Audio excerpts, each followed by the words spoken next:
कैसे हो दोस्तों। उम्मीद है कि आप सब खैरियत से होंगे। देखिए दोस्तों, हम आपके लिए ला रहे हैं free lecture series for the post of JKP constable. तो इस सिलसिले में आज का जो लेक्चर रहेगा ये रहेगा साक एंड आसियान। यानी आज हम डिस्कस करने वाले हैं आपके साथ दो रीजनल ऑर्गेनाइजेशंस या यूं कहें दो इंटर गवर्नमेंटल ऑर्गेनाइजेशंस। एक तो है साक और दूसरा है आसियान। अब साक और आसियान की जब भी हम बात करते हैं ना, ये इंपॉर्टेंट है from examination point of view, हर एक एग्जाम के लिए। तो स्पेशली अगर आप जेकेपी कांस्टेबल के लिए पढ़ रहे हो तो सिलेबस में है ही है, तो इसको मिस ना कीजिए, इसको एट द एंड तक देखिए, फिर फील कीजिए difference. So let's get start. तो यहां पे हम बात करेंगे सार्क के बारे में। देखो, सार्क की जब भी हम बात करते हैं ना, अगर हम सार्क का एक्रोनिम देखेंगे, SAARC stands for South Asian Association for Regional corporation. South Asian Association for Regional corporation. इस ऑर्गेनाइजेशन का नाम क्यों सार्क रखा, पहले ये समझ लेते हैं। देखो, जब भी हम बात करते हैं ना साउथ एशिया की, जब भी हम बात करते हैं साउथ एशिया की, साउथ एशिया में आप बहुत सारे ममालिक पाओगे। साउथ एशिया में आप इंडिया पाओगे, साउथ एशिया में आप पाकिस्तान पाओगे, साउथ एशिया में आप श्रीलंका पाओगे, नेपाल पाओगे, भूटान पाओगे।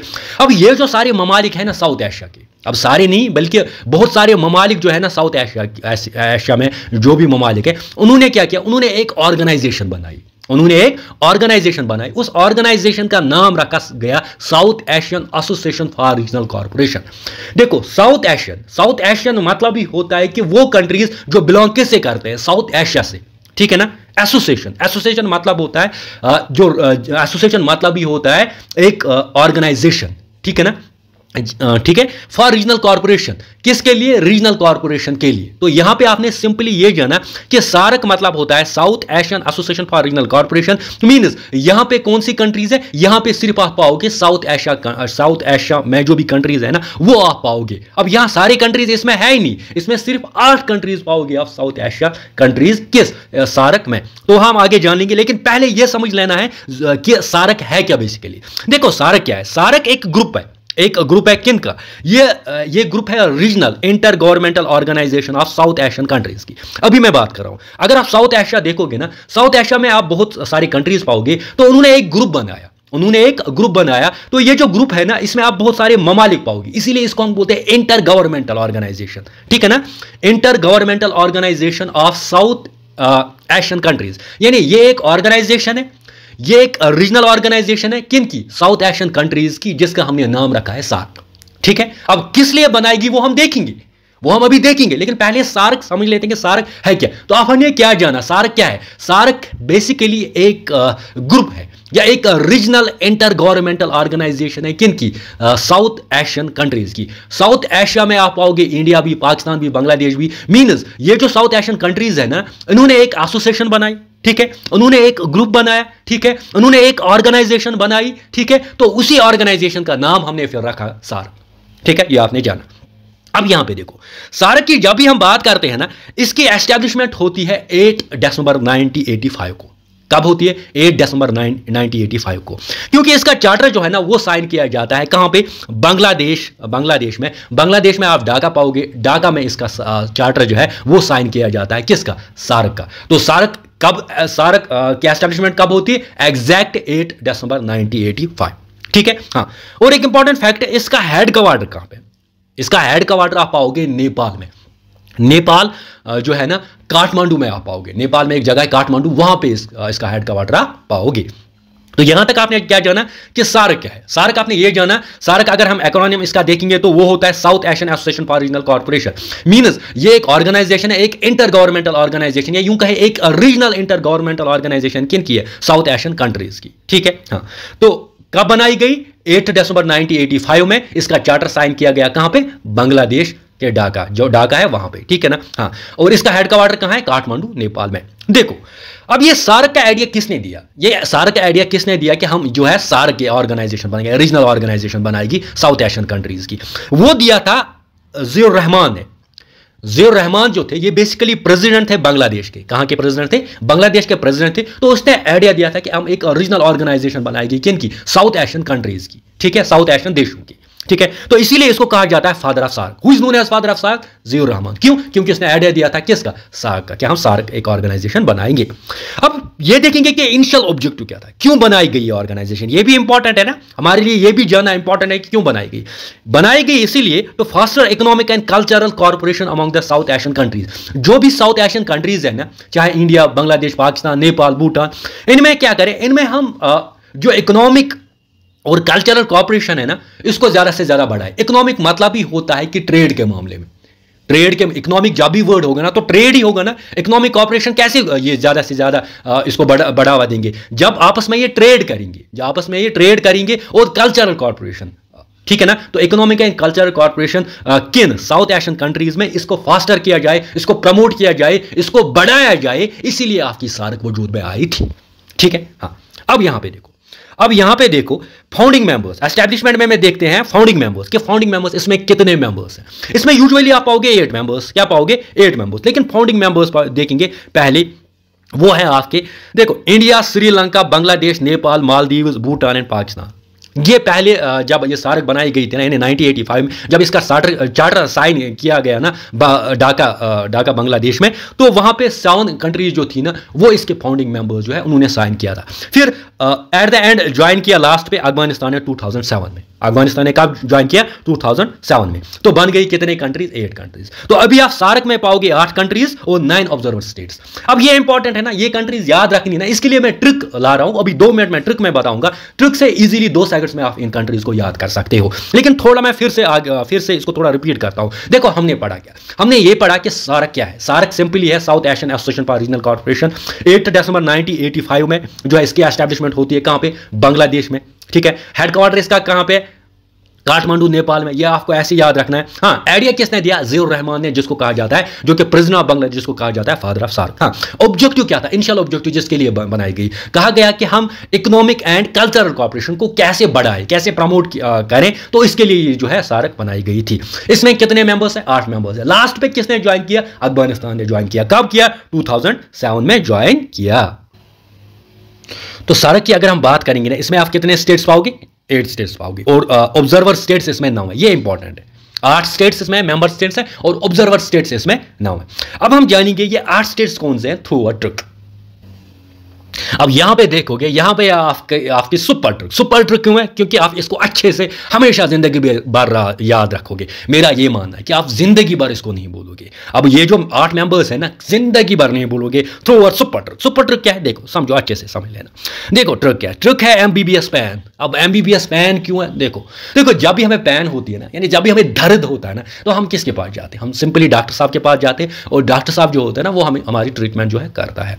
तो पैन होती है, हम जाते हैं डॉक्टर साहब के पास। डॉक्टर साहब के पास कौन सी डिग्री होती है? एमबीबीएस तो होती है, एमडीबी होता है, लेकिन एमबीबीएस होती है। तो आज से आप ये याद रखोगे कि जब भी आपको पैन होगी, आप किसके पास जाओगे? एमबीबीएस सर के पास जाओगे। तो पैन एमबीबीएस, यानी एमबीबीएस पैन। एमबीबीएस पैन में रिलेशनशिप है। जब पैन होगी तो एमबीबीएस सर के पास जाओगे। Got my point? जब आपको पैन होगी ना, किसके पास जाओगे? एमबीबीएस सर के पास जाओगे, ठीक है। अब पहले एमबीबीएस लाते हैं, फिर PAN. MBBS, M for Maldives, B for Bangladesh, B for Bhutan, S for Sri Lanka. तो हो गया ना MBBS, M for Maldives, B for Bangladesh, B for Bhutan, S for Sri Lanka. MBBS, Maldives, Bangladesh, Bhutan, Sri Lanka. Maldives, Bangladesh, Bhutan, Sri Lanka. MBBS, Maldives, Bangladesh, Bhutan, Sri Lanka, ठीक है ना। हो गए 4। अब और 4 है ना, 4 हो जाएंगे पैन के साथ। पैन, हाँ, पाकिस्तान तो पता ही है, पी से आएगा। अफगानिस्तान तो अफगानिस्तान ए तो एक ही है इसमें। हाँ, आई तो इंडिया है, एंड नेपाल। तो एमबीबीएस में आपने क्या रखा? देखो एमबीबीएस पहले करते हैं, पहले मालदीव्स लेते हैं, फिर बांग्लादेश लेते हैं, फिर भूटान लेते हैं, फिर श्रीलंका लेते हैं। तो बन गया एमबीबीएस, मालदीव्स, बांग्लादेश, भूटान, श्रीलंका। पैन से आएगा आपका पाकिस्तान, ए से आएगा आपका अफगानिस्तान, आई से आएगा आपका इंडिया, एंड से आएगा आपका नेपाल। तो वही बन गया एमबीबीएस पैन, ठीक है ना। हो गए ना 8 मेंबर्स याद? हो गए ना 8 मेंबर्स याद? और ऑब्जर्वर स्टेट्स कितने हैं? 9 है। तो ये इंपॉर्टेंट है, वहां पे आता है कि कौन सी कंट्री जो है इसमें सार्क की नहीं है, ठीक है ना। तो 8 आपने जाने कि 8 ही मेंबर्स है। 8 मेंबर्स की क्या ट्रिक है? MBBS pan. आगे जाते जानेंगे और इंपॉर्टेंट फैक्ट्स किसके बारे में? सार्क के बारे में। देखो यहां सबसे पहले हम लीडरशिप की बात करेंगे। देखो जब आपका सार्क जो है ना, सार्क कब एस्टैब्लिश हुआ? 8 दिसंबर 1985 में। कहां पे? बांग्लादेश, ढाका में, ठीक है। तो पहले सेक्रेटरी जनरल कौन थे सार्क के? जैसे मैंने यूएनओ आप लोगों को पढ़ा है, वहां पे मैंने बोला कि पहले सेक्रेटरी जनरल कौन थे? त्रिगवेली थी ना। हाँ, तो अभी प्रेसिडेंट कौन है? Antonio Guterres. तो वैसे आपको यहां पे सार्क के बारे में भी याद रखना है। नो डाउट आपने सार्क के बारे में रखा कि कितने, कब से इसकी फाउंडेशन कब हुई, हेडक्वार्टर इसका कहां पे, कितने मेंबर्स है, किसने आइडिया दिया, वो सब कुछ आपने जाना है। लेकिन लीडरशिप के बारे में आपको जानना है। देखो यहां पे आप जब हम लीडरशिप की बात करते हैं ना, तो first secretary general of SAARC जो थे ना, वो थे आपके अब्दुल एहसान। कौन थे? अब्दुल एहसान बांग्लादेश के। क्योंकि अगर हम देखेंगे ना, फर्स्ट समिट जो है ना वो बांग्लादेश में ही हुआ, क्योंकि फर्स्ट समिट जो है ना वो बांग्लादेश में ही हुआ, और इसीलिए जो फर्स्ट सेक्रेटरी जो है ना वो बांग्लादेश की है। कौन से? आपके अब्दुल एहसान। ये रखा यार। अब दूसरा चीज क्या रखना है कि करंट सेक्रेटरी जनरल कौन है। एक तो रखना है फर्स्ट, दूसरा है करंट सेक्रेटरी, क्योंकि यहां से क्वेश्चन आ सकते हैं। अब करंट सेक्रेटरी कौन है? वो है आपके गोलम सरवर। कौन से है? गोलम सरवर। तो ये इंपॉर्टेंट, इजीली आप याद रख सकते हो, गोलम सरवर। तो बेसिकली ये गोलम सरवर कहां है? ये है एक सीनियर डिप्लोमेट। कहां से? बांग्लादेश से। ठीक है। हाँ। और एक इंपॉर्टेंट फैक्ट है कि फादर ऑफ सार्क किसको कहा जाता है? जियाउर रहमान। तो 3 फैक्ट्स यहां पे जाने। क्या क्या? सबसे पहले कि फर्स्ट सेक्रेटरी जनरल कौन है? वो है आपके अब्दुल एहसान। ठीक है। हाँ। करंट आपकी सेक्रेटरी जनरल कौन है? वो है आपके गोलम सरवर। हाँ। फादर ऑफ सार्क किसको कहा जाता है? जियाउर रहमान को कहा जाता है। ठीक है। हाँ। इंडिया की फर्स्ट जनरल सेक्रेटरी, देखो अभी जो करंट सेक्रेटरी है ना वो बांग्लादेश का है, लेकिन ये भी कहीं पे आएगा कि इंडिया के फर्स्ट जनरल सेक्रेटरी। तो इसलिए मैं नहीं चाहता हूं कि कोई भी इंपॉर्टेंट फैक्ट मिस हो जाए जो एग्जामिनेशन पॉइंट ऑफ व्यू से इंपॉर्टेंट है। तो इंडिया के पहले सेक्रेटरी जनरल रहे सार्क के कांत किशोर आप याद रखोगे। ठीक है। तो कांत किशोर आप याद रखोगे। ठीक है। कांत किशोर। ठीक है। कांत किशोर कुमार किशोर, आप ये ऐसे सिंगर रहे थे, तो आप उसी के नाम पे कांत किशोर याद रखोगे। ठीक है। तो आप यहां तक आपने क्या जाना? यहां तक कि फर्स्ट सेक्रेटरी जनरल कौन थे? वो थे अब्दुल एहसान। हाँ। करंट कौन है? गोलम सरवर। हाँ। फादर ऑफ सार्क किसको कहते हैं? जियाउर रहमान। हाँ। पहले इंडियन सेक्रेटरी जनरल कौन थे? वो थे कांत किशोर। अब और इंपॉर्टेंट फैक्ट जो आपको याद रखने हैं, लेकिन ये सुपर इंपॉर्टेंट फैक्ट्स थे। देखो अगर हम देखेंगे ना, लैंड एरिया कितना कवर किया है सार्क ने पूरी दुनिया का। देखो इसमें 8 मेंबर्स है ना, तो 3% of the world total area जो है ना वो कवर किया है सार्क ने। ठीक है। हाँ। पॉपुलेशन कितनी है? पॉपुलेशन है 21%। पॉपुलेशन क्यों 21% आ रही है? क्योंकि इसमें इंडिया आ रहा है ना, इसमें इंडिया आ रहा है, तो ओवेसली जो पॉपुलेशन जो होगी ना वो तो ज्यादा सार्क कवर करेगा ही करेगा। यानी 1/4, 20% मतलब क्या होता है? 1/5 कह सकते हैं, है ना। 1% मतलब ही होता 1/4 लीजिए या 1/5, नहीं 1/5 लेंगे, क्योंकि अगर 25% होता है तो फिर हम 1/4 लेंगे। यानी 1/5% जो है ना पॉपुलेशन वो किसने कवर की? सार्क ने की है, क्योंकि सार्क, हम यूं कहें कि सार्क कंट्रीज ने कवर की। ठीक है। हाँ। ग्लोबल इकोनॉमी की अगर हम बात करेंगे ना, तो 5.2%, यानी आउट ऑफ 100% 5.2% जो है ना ये कंट्रीब्यूट करते हैं ग्लोबल इकोनॉमी। कौन? ये सार्क मेंबर नेशंस। कितनी पॉपुलेशन है इनकी? सार्क मेंबर नेशंस की 21% of the total world population. ठीक है ना। हाँ। एरिया कितना इन्होंने कवर किया? 3% ऑफ द वर्ल्ड एरिया। ठीक है ना। हाँ। ग्लोबल इकोनॉमी में कितना कंट्रीब्यूट करते हैं? 5.2%। ठीक है। ये इंपॉर्टेंट फैक्ट्स हैं जो आपको याद रखने हैं। हाँ। ये सुपर इंपॉर्टेंट है। समिट्स, देखो समिट्स आपको इंपॉर्टेंट याद रखने। सबसे पहले कि फर्स्ट समिट कहां पे हुई थी? फर्स्ट समिट हुई थी, इसका हेड पहले आपने देखा कि इसका ये कब एस्टैब्लिश हुई थी? 8 दिसंबर 1985। कहां पे? बांग्लादेश, ढाका में। ठीक है ना। तो इसकी जो फर्स्ट समिट हुई थी ना वो भी हुई थी कहां पे? ढाका, बांग्लादेश में। ये इंपॉर्टेंट फैक्ट है। हाँ। दूसरा इंपॉर्टेंट फैक्ट ये है कि इंडिया में पहली समिट कब हुई? ये आपने ओवरऑल जाना है कि फर्स्ट समिट जो हुई थी सार्क की वो हुई थी बांग्लादेश, ढाका में। ठीक है। हाँ। इंडिया में इसकी समिट कब हुई थी? 1986 में। इंपॉर्टेंट फैक्ट है 1986 में। यहां पे और एक इंपॉर्टेंट फैक्ट, इसकी लास्ट समिट कहां हुई? कब हुई? इसकी लास्ट समिट हुई थी 2014 में, और वो भी नेपाल में। यहां पे सुपर इंपॉर्टेंट, ये सुपर इंपॉर्टेंट है। यहां पे इसको टिक मार दीजिए। अगर एग्जामिनर मैं होता तो मैं यही क्वेश्चन लगा। क्यों? देखो समझो अच्छे से बात को। लास्ट समिट हुई थी 2014 में, अभी क्या चल रहा है? 2024 मींस ऑलमोस्ट 10 ईयर्स से इसकी कोई समिट ही नहीं हुई है। इसीलिए इसको कहा जाता है फेलियर। इसको कहा जाता है, सार्क को कहा जाता है फेलियर ऑर्गेनाइजेशन। क्यों समिट हुई? आगे हम जानेंगे। देखो हुआ क्या, एक्चुअली होनी थी 2016 में इसकी समिट होनी थी पाकिस्तान में, लेकिन जब उड़ी अटैक हुआ था ना 2016 में, पठानकोट अटैक हुए थे ना, तो ये जो समिट 19th समिट यहां पे इंपॉर्टेंट है, 19th समिट होने वाली थी पाकिस्तान में, फिर वो कैंसिल हो गई बिकॉज ऑफ उड़ी अटैक। Got my point? कब होने वाली थी? 2016। अब ये भी क्वेश्चन आ सकता है कि कौन सी समिट कैंसिल हुई? तो वो कौन सी हुई? जो होनी थी पाकिस्तान में। कौन सी? 19th summit. अब लास्ट समिट कौन सी हुई? फिर है ना 18th समिट, वो कहां पे हुई थी? नेपाल में। ठीक है। थोड़ा सा मैं इसको फिर रिपीट करता हूं क्योंकि मुझे लग रहा है क्वेश्चन यहां से ही आएगा। पहली समिट मैंने बोला बांग्लादेश, इसमें कोई इशू है नहीं है। अब इंडिया में पहली समिट कब हुई? 1986 में, इसमें भी कोई इशू नहीं है। अब यहां पे है लास्ट समिट। लास्ट समिट जब भी हम बात करते हैं तो मैं क्या कह रहा हूं कि नेपाल में हुई है, और वो थी 18th समिट। कितनी थी? 18th summit. और वो कब हुई? 2014 में। और मैं क्या कह रहा हूं कि 10 साल से कोई समिट नहीं हुई है, किसमें? इसी सार्क में, ठीक है ना। और लास्ट समिट हुई थी नेपाल में, लेकिन 2016 में समिट होने वाली थी कहां पे? समिट होने वाली थी कहां पे? वो होने वाली थी पाकिस्तान में, लेकिन उसको क्या किया गया? उसको कैंसिल किया गया बिकॉज ऑफ उड़ी अटैक। तो ये इंपॉर्टेंट फैक्ट्स आपको याद रखने ही रखने हैं। हाँ, अब यहां पे है 9 ऑब्जर्वर स्टेट्स। 9 ऑब्जर्वर स्टेट्स में पहले ये भी देखो, 8 मेंबर स्टेट्स आपने जाने ना, अब 9 ऑब्जर्वर स्टेट्स, क्योंकि यहां से क्वेश्चन नहीं आएगा, इसके लिए ट्रिक नहीं है। वहां है एमबीबीएस पैन। तो यहां पे देखो MBBS PAN, M for Maldives, B for Bhutan, B for Bangladesh, S for Sri Lanka, PAN P for Pakistan, A for Afghanistan, I for India, N for Nepal. रहोगे ना, रखेंगे जिंदगी भर याद रखेगी, रखोगे आप याद इंशाल्लाह। देखो यहां पे, देखो यहां पे है 9 ऑब्जर्वर स्टेट्स। 9 ऑब्जर्वर स्टेट्स जो है ना, पहले आपका यहां पे ऑस्ट्रेलिया आता है, दूसरे नंबर पे चाइना, फिर यूरोपियन यूनियन, फिर Iran, Japan, Korea, Mauritius, Myanmar and USA. तो ये 9 ऑब्जर्वर स्टेट्स है, ये इनको भी आपको याद रखना ही रखना है। यहां पे हम जानेंगे प्रिंसिपल ऑर्गन्स के बारे में, जो कि किसके? सार्क के प्रिंसिपल ऑर्गन्स। देखो सार्क की जब हम बात करते हैं ना, इसके 3 प्रिंसिपल ऑर्गन्स हैं।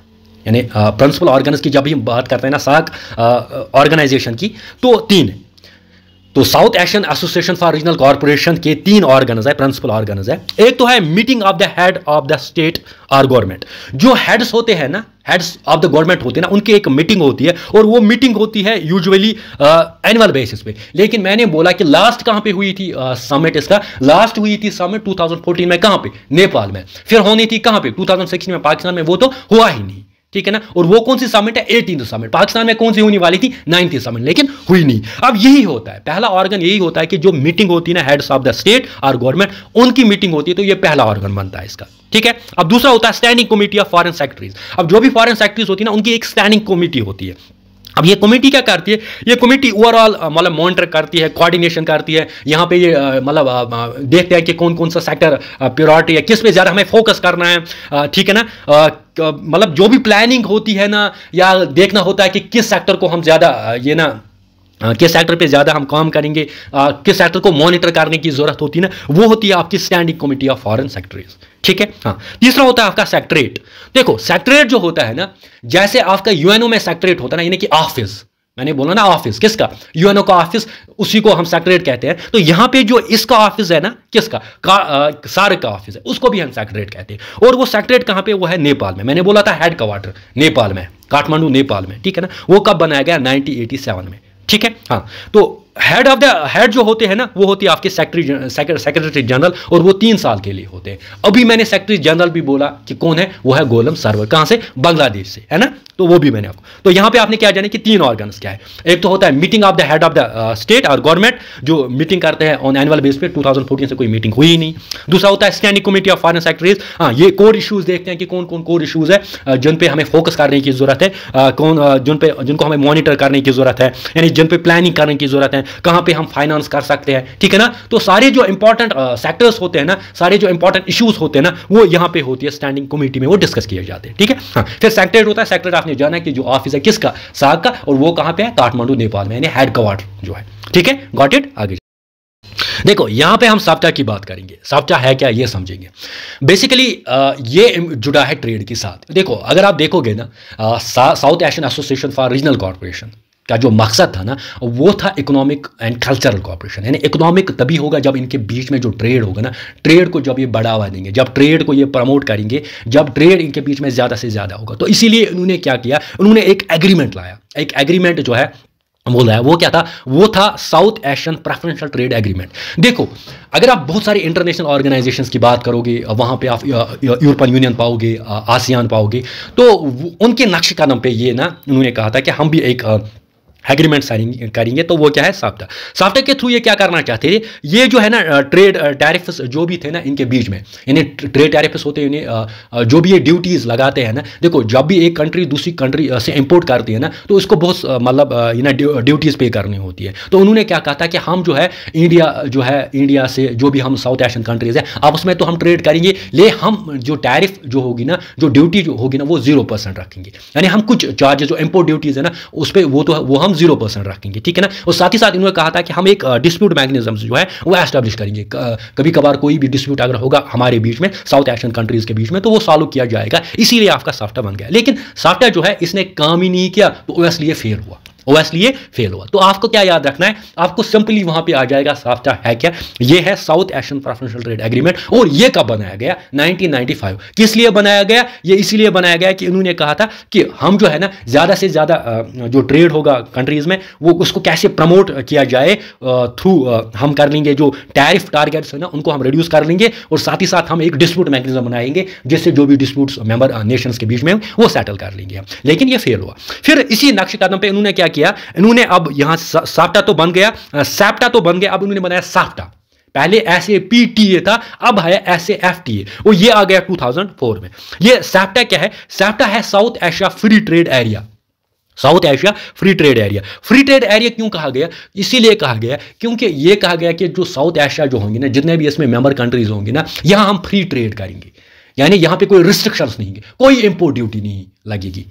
इंडिया आराम से, इंडिया से इंपोर्ट पाकिस्तान इजीली कर सकता है, इंडिया पाकिस्तान से इंपोर्ट इजीली कर सकता है, बांग्लादेश पाकिस्तान से इंपोर्ट इजीली कर सकता है, कोई टैरिफ ड्यूटी नहीं होगी, किसमें, एक्सपोर्ट और इंपोर्ट में, ठीक है, सॉरी इंपोर्ट में, ठीक है ना। तो इसीलिए ये बनाया गया south Asia free trade area. Free trade area मतलब है ये जो साउथ एशिया है ये फ्री ट्रेड, यहां हम फ्री ट्रेड कर सकते हैं, ठीक है ना। असल में पहले बनाया क्या था, साफ्टा, लेकिन साफ्टा क्या हुआ, वो फेल हुआ।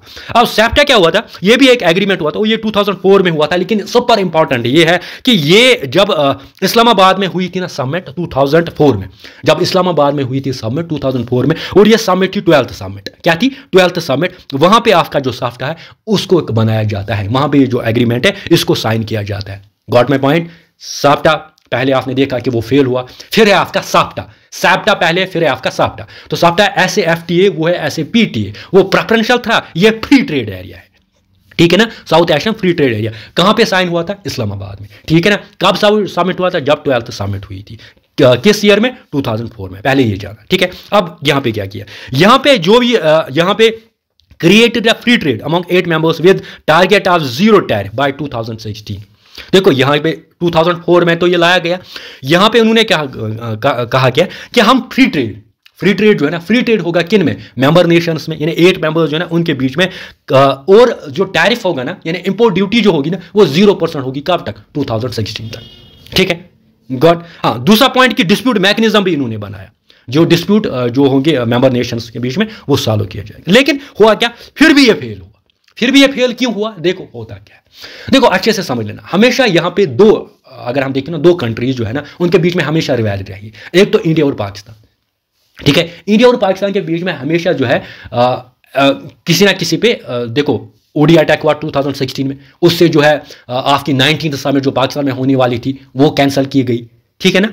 हाँ, गई ना 2016 में कैंसिल की गई ना। तो इसीलिए आप मुझे बताइए, अगर कोई भी एग्रीमेंट जो होगा वो ओएसली उसमें तो इंपैक्ट पड़ेगा ना, तो इसीलिए सप्टा भी इंपैक्ट पड़ा ना, तो भी ये भी क्या हुआ, ये भी फेल हुआ। रीजन भी कि इनमें जो रिलेशंस थी वो अच्छी नहीं थी, ठीक है। ये कुछ इंपॉर्टेंट फैक्ट्स जो कि जुड़े हैं किसके साथ, साग के साथ, और ये इंपॉर्टेंट फैक्ट्स है from examination point of view. देखो सबसे पहले हम बात करेंगे, देखो साग की जो इंपॉर्टेंट अचीवमेंट रही है ना वो ये रही है कि लॉन्च ऑफ अ साग सैटेलाइट। एक सैटेलाइट जो है ना लॉन्च किया गया, जो कि जियो स्टेशनरी सैटेलाइट था, जियो स्टेशनरी कम्युनिकेशन मेट्रोलॉजी सैटेलाइट था, और ये लॉन्च हुआ था 2017 में। आ सकता है कि साग सैटेलाइट कब लॉन्च किया गया, साग सैटेलाइट लॉन्च किया गया 2017 में, और इसको ऑपरेट कौन करता है, इसरो इसको ऑपरेट करता है।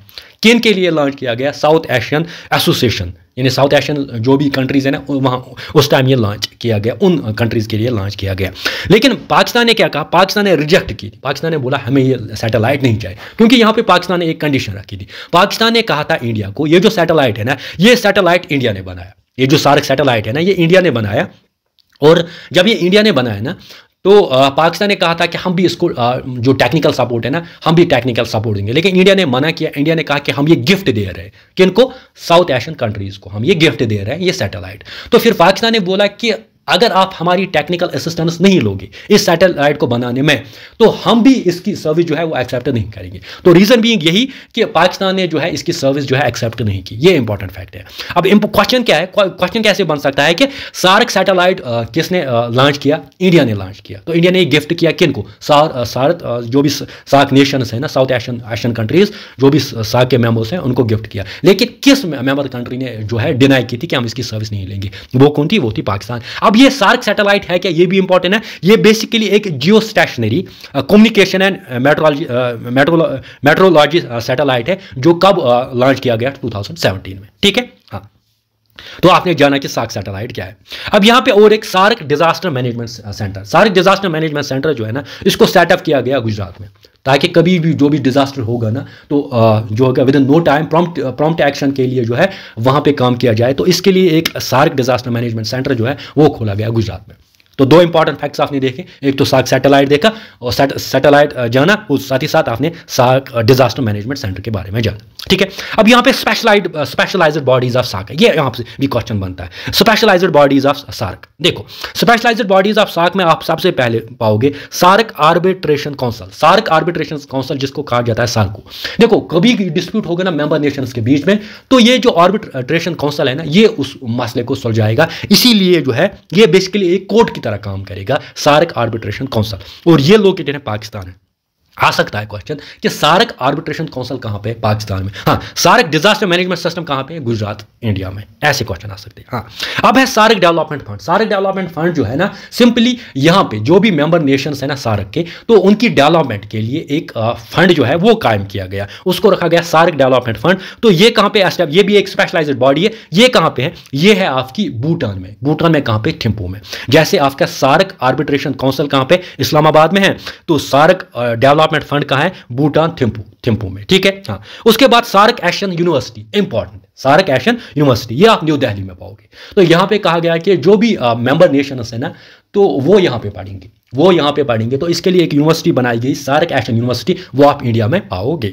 ठीक है, हाँ। South Asian regional standard organisation. तो देखो, ट्रेड के लिए जब भी आपस में ट्रेड करेंगे ना, तो कैसा ट्रेड होगा, कैसा स्टैंडर्डाइजेशन होगा, वो सब कुछ इसी में आ जाएगा। South Asian regional standard organisation, वो कहां पे है? बांग्लादेश में। तो पहले आर्बिट्रेशन कहां पे है? आर्बिट्रेशन काउंसिल कहां पे है? पाकिस्तान के इस्लामाबाद में। डेवलपमेंट फंड कहां पे है? वो है थिम्पू, भूटान में। हाँ, यूनिवर्सिटी कहां पे? सार्क एशियन यूनिवर्सिटी कहां पे? इंडिया में। हाँ, रीजनल स्टैंडर्ड ऑर्गेनाइजेशन कहां पे है? सारसो कहां पे है? वो है आपके बांग्लादेश में। तो ये जो स्पेशलाइज्ड बॉडीज है ना, ये भी आपको इंपॉर्टेंट रखना है from examination point of view. तो हम पढ़ा, अब यहां तक जो है ना, हमने जो है ऑलमोस्ट आई थिंक सारा कुछ पढ़ा जो कि आपके सार्क में आ जाएगा। तो यहां पे हमने पढ़ा क्या, हम थोड़ा सा इसको रिवाइज करते हैं। देखो, सबसे पहले जब स्टार्ट करोगे कि सार्क क्या है, इसका हेडक्वार्टर है काठमांडू, नेपाल में। एस्टेब्लिशमेंट कब हुई? 8 दिसंबर 1985 में। ठीक है ना। साथ ही साथ इसका मैन ऑब्जेक्टिव क्या था? मैन ऑब्जेक्टिव था इसका कि इकोनॉमिक और कल्चरल कोऑपरेशन इसको बढ़ाया जाए। ठीक है ना। हाँ, किसने आइडिया दिया? जियाउर रहमान ने आइडिया दिया। ठीक है ना। हाँ, साथ ही साथ हमने ये भी जाना कि फादर ऑफ सार्क किसको कहा जाता है? जियाउर रहमान को कहा जाता है। पहली समिट कहां पे हुई थी? ढाका, बांग्लादेश में हुई थी। इंडिया में कब हुई थी? 1960 में। लास्ट समिट कहां पे हुई थी? नेपाल में हुई थी, वो 18th समिट। 19th समिट जो होने वाली थी वो कहां पे होने वाली थी? 2016 में, पाकिस्तान में। वो क्या हुई? वो कैंसिल हुई बिकॉज ऑफ ओडिया अटैक। तो ऐसे ऐसे क्वेश्चंस आपके बन जाते हैं। हाँ, उसके बाद हमने मेंबर नेशंस पढ़े ना, कितने मेंबर्स हैं? 8 मेंबर्स, MBBS बैन। ठीक है ना। ऑब्जर्वर स्टेट्स कितने हैं? 9 ऑब्जर्वर स्टेट्स हैं। ठीक है ना। हाँ, तो साथ ही साथ पहले सेक्रेटरी जनरल कौन थे? हाँ, करंट सेक्रेटरी जनरल कौन थे? हाँ, इंडिया की तरफ से पहले सेक्रेटरी जनरल कौन थे? ठीक है ना। तो और साथ ही साथ हमने देखा कि सार्क की क्या कंट्रीब्यूशन रही है वर्ल्ड इकोनॉमी में। ठीक है ना। इसके हमने साप्टा पढ़ा, फिर साप्टा पढ़ा, सैप्टा पढ़ा, फिर साप्टा पढ़ा। ठीक है ना। फिर हमने स्पेशलाइज्ड एजेंसीज भी पढ़ी इसकी, और साथ ही साथ हमने इसकी अचीवमेंट्स भी देखी। ठीक है ना। अगर आपको ये लेक्चर पसंद आया ना, तो एक बार कमेंट करना, लाइक करना और शेयर करना। Thanks for watching.